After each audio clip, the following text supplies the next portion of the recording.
I'm extremely proud of the men and women of our deployable specialized forces.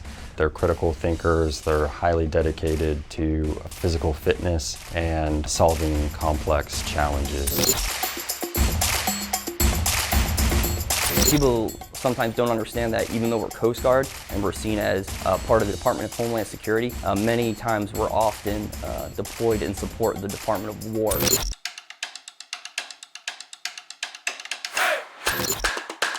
One of the unique things about our unit is that we have multiple mission sets. For instance, you've seen the maritime interdiction operations that we've been conducting down south in the Caribbean, as well as standing security operations around the United States for many of the national security events that occur every year.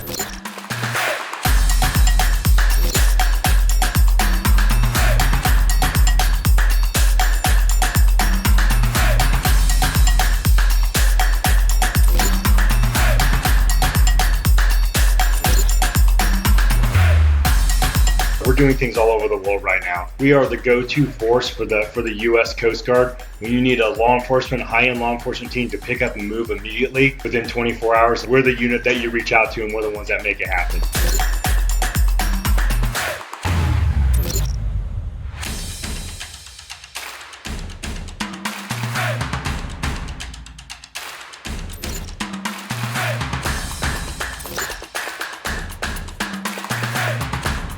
The mission has evolved a lot over the past few years, definitely with new and emerging threats such as cybersecurity, pandemics, especially with COVID, and then Hanavirus and Ebola. Things are constantly changing.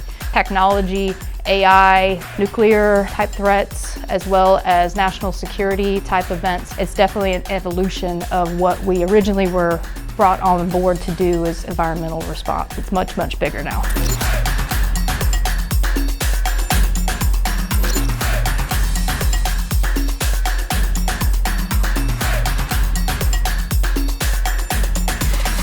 I stand by every person I've served with in the Deployable Specialized Forces because it is a unique opportunity and not everybody can do it. These people are really special.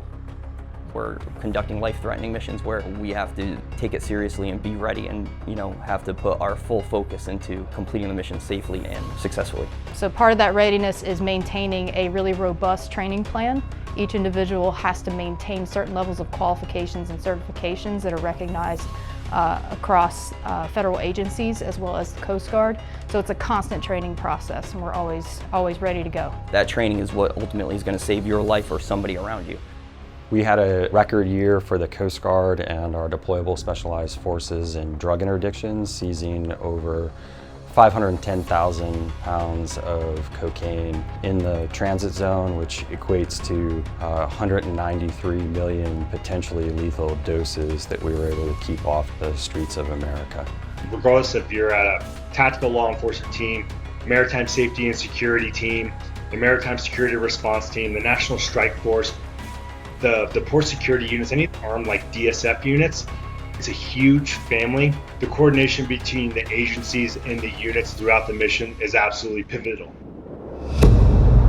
The Special Missions Command is being established to provide one single operational command to oversee all of these forces, ensure that they are trained and ready to operate on a moment's notice, and that they are interoperable with each other, as well as being a single point of integration for these specialized capabilities for the Joint Force and the Department of War.